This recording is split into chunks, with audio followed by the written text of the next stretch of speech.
Okay, so this next poem is a very kind of unique and fun poem because it's written by a man, Robert Browning, but it's told from the perspective of a woman, and in particular, a woman who's been jilted in love, which means that the man that she loves doesn't love her back. He is cheating on her with at least two other women. So she writes a dramatic monologue, which means a long, uninterrupted speech where she is talking to an apothecary. And an apothecary is an old fashioned word for a chemist or a drug dealer.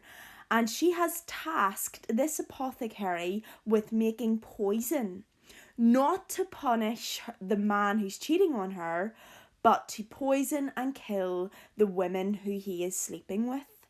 So it's a very interesting look at romance, love, and gender, and how quite often, I mean, you'll know even today, women blame other women rather than blaming the men who are cheating on them. And this can often be signs of a patriarchal society that's so embedded that women don't blame the men who are hurting them, but they blame the women who that man is cheating on them with. So very interesting look at patriarchy and misogyny and how love causes us to become jealous and suspicious and paranoid.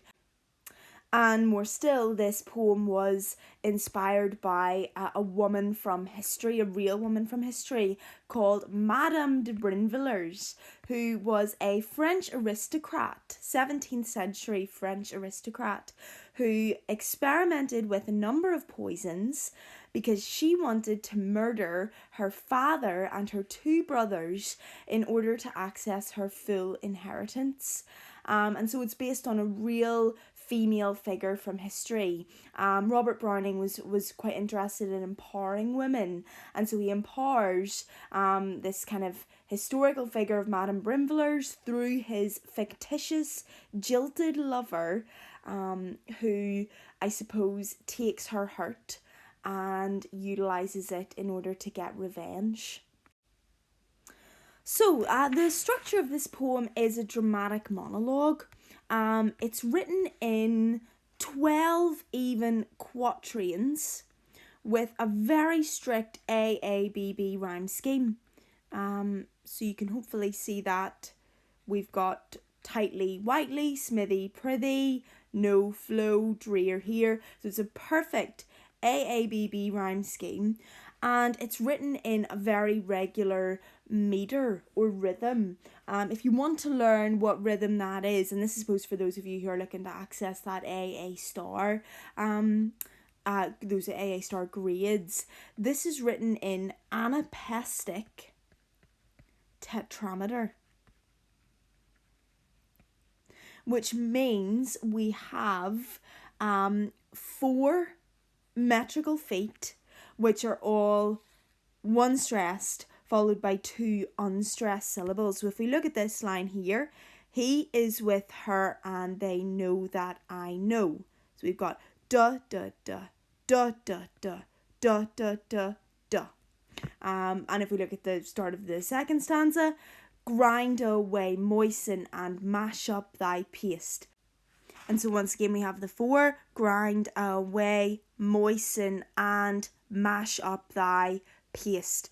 So once again we have these 4 feet anapestic tetrameter, or if you can't remember that, just remember it has a regular rhythm. Now, of course, none of this matters if you can't talk about the significance of these very regular structural features. The purpose of these structural features is to create a very excited and frantic, enthusiastic narrative voice, as if the speaker is so passionate and thrilled and is so full of expectation about the prospect of murdering these women that she can hardly wait. The pace of this poem is very quick. It's almost rushed, as if she can't wait for the apothecary to finally finish making the poison so that she can murder these women. So we've got grind away, moisten and mash up thy paste, pound at thy powder, I am not in haste. Better sit thus and observe these strange things than go where men wait me and dance at the king's. Very frantic, very rushed pace to this poem as she anticipates the murder of these women. So in the first stanza of the poem, the speaker employs imagery of hell and burning and destruction through the faint smokes curling whitely and the devil's smithy. A smithy is like a blacksmith where you use fire and metal to create often weapons. So here immediately, right from the offset, we have imagery of hell and of burning to show her intentions to cause destruction to the women who are I suppose cheating with the man that she loves. So it's imagery of hell and of Satan.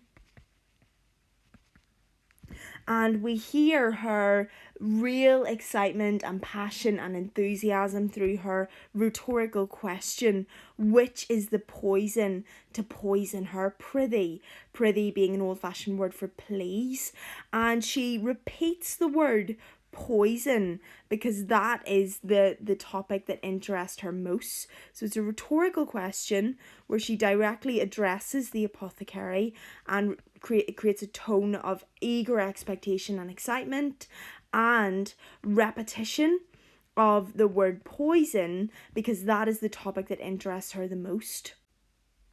Okay, the second stanza is comprised primarily then of monosyllables, which means words made up of only one syllable. He is with her and they know that I know where they are. And so it continues. We have these sentences made up of monosyllables, which creates a staccato rhythm, which means a very kind of stilted, I think Billie Eilish loses on both. So this is like this monosyllables creates a staccato rhythm to underline the speaker's tone of anger and of bitter resentment as she considers these women sleeping with the man that she loves while she sits in the church crying, and they are laughing at me. And there we hear her paranoia and her suspicion as she believes that these women are mocking her since the man that she loves is cheating on her. And she talks about fleeing to an empty church. This is a very subtle reference to the decline in Christianity in the 18th century in England. The decline of kind of religious piety, and of course the fact that Robert Browning could write a poem exploring women murdering each other, men cheating on their lovers. It shows a decline in traditional moral values in the Victorian era. Okay, the third stanza then, the speaker revels in the process of creating the poison, and that's underlined through oral imagery. She uses alliteration such as moisten and mash, and then paste, pound at thy powder, that repeated P sound, that plosive alliteration. This oral imagery shows that she is really enjoying the process of making the poison and how she revels in the process. She believes it's better to watch the apothecary at his work than to go where men would wait on her. And here she shows her cynicism and her paranoia that men aren't interested in her, that they're interested in other women. And she shows how damaged she is by the experience of having a lover cheating on her. She continues with this tone of eager fascination and keen interest through her rhetorical question that in the mortar you call it a gum. A gum is like tree sap. So again, she's fascinated with the ingredients and the process of making the poison to the extent where she personifies the tree that provided the gum for the poison. She celebrates the tree and what it has offered to her in finding, I suppose, redemption and security after being cheated on. She calls it a brave tree and says the gold oozings come from that tree. So just celebrating the whole process. And she hopes, perhaps most worryingly of all, that it will taste sweetly, sure to taste sweetly. That sibilance creates an ominous tone, which underlines her malicious and malevolent intentions, showing that she wants to cause harm. Okay, in the next stanza then, she, the female speaker, continues to celebrate the process of making this poison by looking around the apothecary's laboratory and calling everything that she sees a wild crowd of invisible pleasures. And here, of course, that metaphor once again celebrates the process of poison making. She's enjoying every moment because she's able to revel in the thought of finally murdering these women.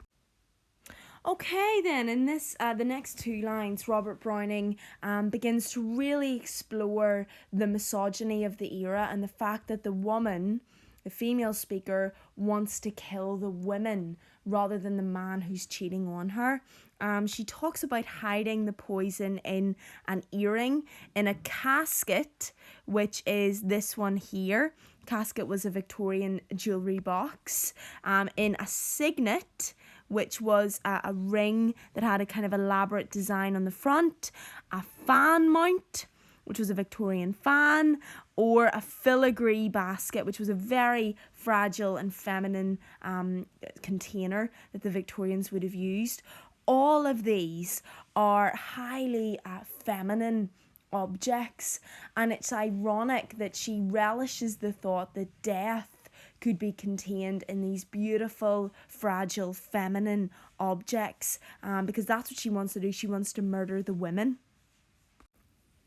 In the next stanza then, the female speaker uses euphemisms to discuss the poison. She calls it a mere lozenge, or a tablet, and a pastil. So like just a sweet, nothing to worry about. So she uses euphemisms to discuss the poisons, to kind of remove the threat, and names two of the women who her lover, we don't know if they're married, but her lover is cheating on her with, Pauline and Elise. So she names these women, again creating criminal imagery, almost like they're suspects in a trial who she has condemned to death. And worse still, she uses a list or enumeration to talk about Elise's body. She says with her head and her breast and her arms and her hands. She uses this enumeration to objectify and dehumanize the woman, to show how embedded misogyny is, that she sees this woman by often, very sexualized body parts, breasts and hands in particular, very highly sexualized body parts. And she concludes this stanza with the alliterative exclamation, "Drop dead." That's what she wants to happen to these two women, who are also victims of misogyny, just like her, and yet women attack women rather than going after the men. Again, she shows her enthusiasm through her caesuras in the next line. A caesura is a pause in the middle of a line of poetry, and here we have two. She says, "Quick, is it finished?" and disrupts the rhythm to, I suppose, refocus the apothecary on the act of making the poison. She wants it to be as attractive as possible. She says, why not soft like the phial or like the container? Why not attractive, enticing, and dim? She uses positive adjectives. She wants it to attract the women and uses imperatives to command the apothecary to make it as appealing as possible. Let it brighten her drink, let her turn it in stir, and try it and taste. So she uses imperatives to show that she feels she is in charge, she is in control, and has authority over what's going to happen to these women. Okay, she goes on to claim that her lovers' women are not little, no minion like me. That just means a small, petite woman. So they are perhaps more curvaceous, more sexually attractive. And she claims that's why she ensnared him. That's a very interesting verb, ensnared, because there are connotations of blame, almost like she's a hunter looking for prey. So connotations of blame. Again, it's not the man. The man is not at fault here. It is the women who have trapped and ensnared him. This anecdote then at the beginning of the next stanza underlines the speaker's suspicion. She says, only last night as they whispered, I brought my own eyes to bear on her. And so she underlines here her paranoia as she clearly listens outside their bedroom. That word whispered shows the intimacy of the scene, that her lover and the woman that he was with were whispering to each other, and she was listening in, paranoid that they were speaking about her. In this stanza, she uses recurring enjambment, which is where the sentence in a line of poetry runs on to the next line. So she says, I brought my own eyes to bear on her so that I thought, could I keep them 1/2 minute fixed, she would fall shrivelled. So she uses recurring flowing enjambment to reflect the purpose, her intentions. She wanted the woman to fall. She's kind of giving her a dirty look and hoping that will be enough to make her fall. So the enjambment mirrors the speaker's sadistic intentions.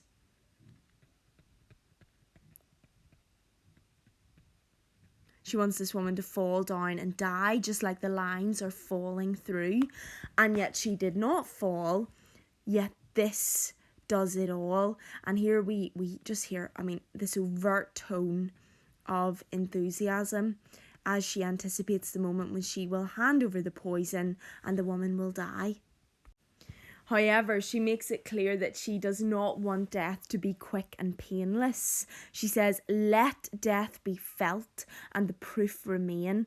There we have another imperative, as she hopes that the women suffer in their death, and that imperative reveals her sadistic intentions, her vengeful attitude towards the women. She wants revenge more than anything, and she uses a tripartite alliterative list of commands through brand, burn up, bite into its grace. That is plosive alliteration, the b sound, quite aggressive and harsh. Plosive alliteration to show her violent intentions, as she wants to harm these women and hopes that he will remember her dying face. She wants to inflict pain on him. She's relishing every moment of the apothecary's work and all of her hopes that this will be, I suppose, will bring her closure and bring her peace. Again, we have caesuras in the next line, disrupting the rhythm. She says, is it done?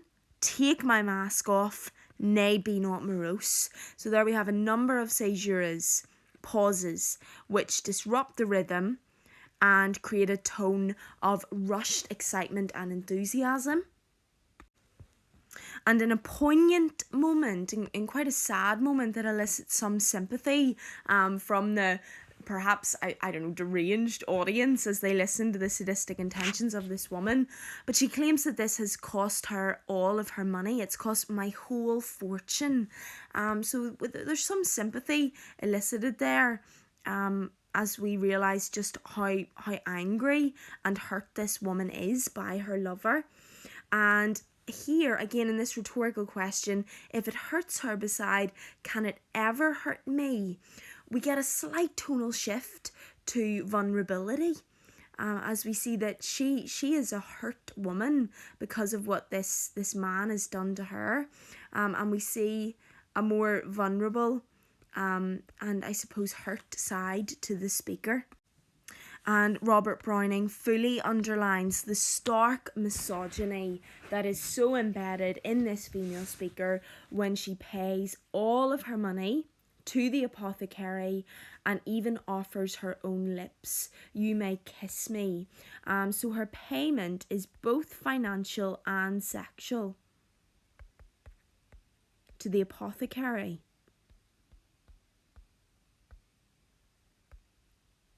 Showing that she and the women that she is killing are victims of misogyny, victims of patriarchy. All of these women suffer because of the actions of men and are forced to pay the price in full. The female speaker pays the price financially and sexually, and the women are forced to pay the price with their lives. So this is a poem exploring a misogynistic era and the fact that women don't see fault in men but see fault in each other. And so the poem ends with the woman leaving the apothecary. She says, brush this dust off me. She wants no evidence that she's been in a laboratory making poison, and ominously ends on a cliffhanger. Next moment, I dance at the king's. That final exclamation mark showing her unbridled enthusiasm as she anticipates the murder of her female competitors.